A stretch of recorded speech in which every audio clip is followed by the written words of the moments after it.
This training is aimed at any Janssen employee who is responsible for managing a budget or supports a budget holder. The purpose is to provide basic finance training, explaining some fundamental accounting principles in the context of real-life examples. We will cover the financial end-to-end process and explain the concept of accruals, prepayments, and provisions. Sarah is a product manager new to Janssen, working on the launch of an exciting new product called Varzalex, which will be used to treat patients with multiple myeloma. She wants to develop an e-detail with an agency to ensure that HCPs are aware of Varzalex and the benefits that it can provide to their patients. The e-detail will be used by account managers to improve overall engagement with HCPs. She's never been responsible for holding a budget before, so she's arranged a meeting with her finance partner. To start the process, you must ensure that you have the necessary budget available and that you've received a quote from an approved supplier. Now you can raise a purchase requisition. Including the correct coding information on the PO is vital to ensure that the actual spend is recorded where it has been budgeted. As this e-detail is directly attributable to Varzalex, it's considered brand spend. You will therefore require 3 codes when filling in the PR. These are Internal Order, Activity Code, and General Ledger. An internal order is a code used by finance to allocate brand spend to products by functional area. It is a code comprised of the following 12 digits. First is a product code known as the PIN code, which is a 6-digit code. Then a letter to distinguish its spend. It's either sales promo for advertising spend or MedEd for medical spend. Then a country code, in this case it's GB. Next, a 3-digit mix element which is unique for each functional area. The second code to include on the PO is the activity code. Activity codes are used to break down a functional budget into different areas of spend, projects or tactics. This allows the budget holder to accurately monitor actual spend versus budgeted spend. Finance sets up activity codes which are unique to each tactic. The third code to include on the PO is the General Ledger code. General Ledger codes are used to classify the category or type of spend and are used for financial reporting purposes, promotional materials, agency fees, digital spend, ad boards, and so on.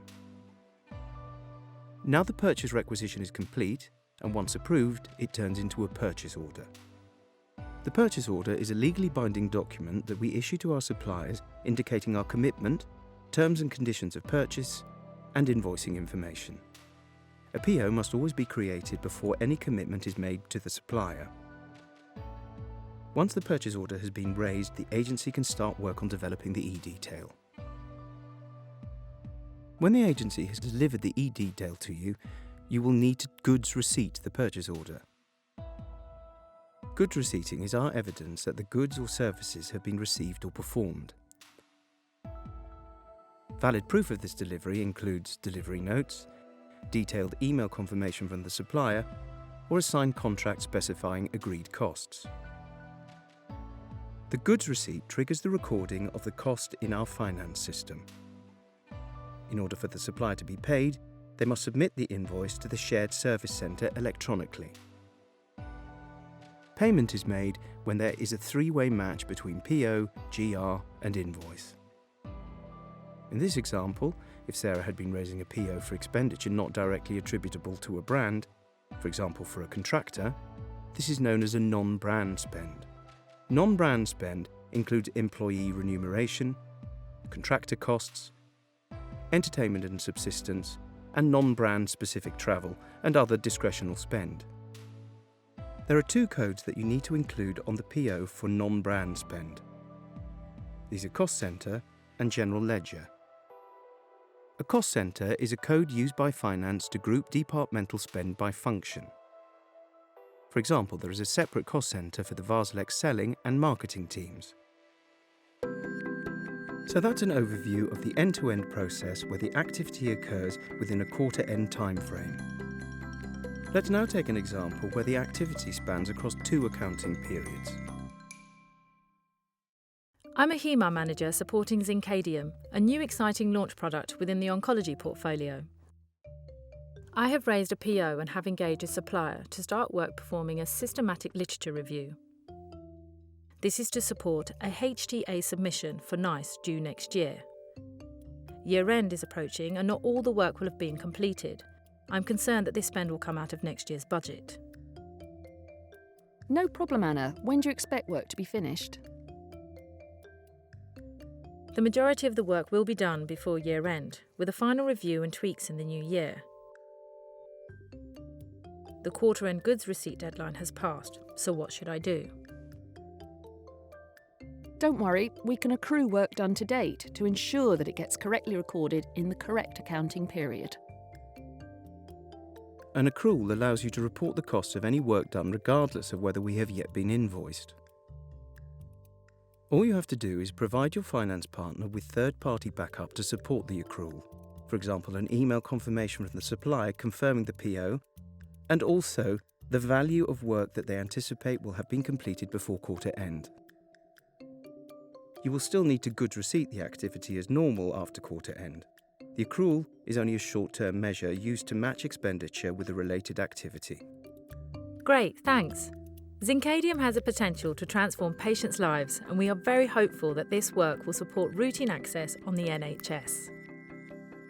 Let's look at prepayments now. A prepayment is the opposite of an accrual and allows a payment made up front to be deferred to the period to which the expenditure relates. I'm the commercial lead for diabetes and have a cycle meeting planned next year. It's now October and the venue wants an upfront payment to secure the room for next January. I need to make the payment or I'm at risk of losing the booking, and we have over 100 people attending. Have you included this in next year's budget? Yes, but I don't understand how this will be recorded if we make the payment now. Go ahead and make the payment, which will secure the venue. To do this, you will need to raise a PO and immediately request a goods receipt based on the invoiced amount, creating a three-way match in the system, allowing the payment to be made. Because the cycle meeting is taking place next year, you need to book a prepayment which will defer the costs to next year. All you need to do is provide me with third-party backup to support the prepayment.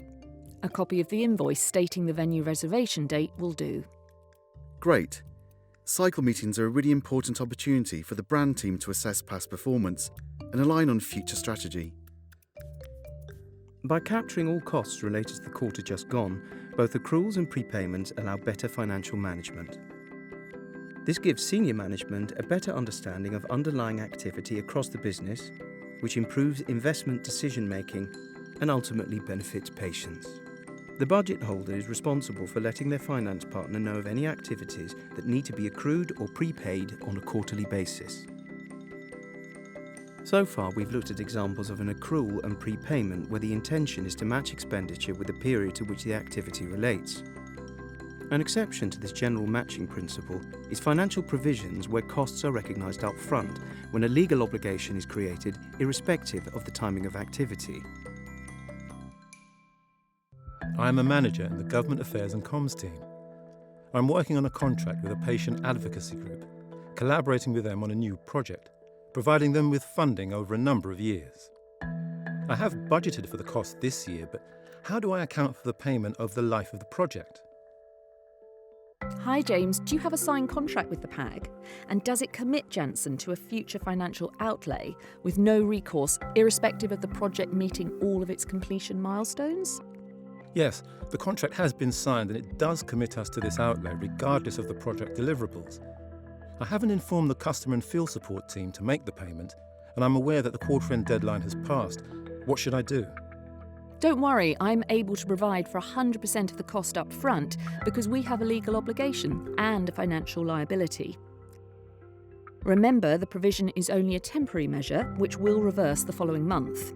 You'll therefore need to follow up with the customer and field support team after quarter close to ensure the PAG gets paid. In this training, we've introduced you to the concept of accruals and prepayments, highlighting the importance of the underlying matching principle. We've also explained an exception for legal or contractual obligations with no recourse when it is necessary to provide for 100% of the cost up front. We hope this training has given you the confidence and tools necessary to help you manage your budget, delivering increased value to patients through improved investment decision-making.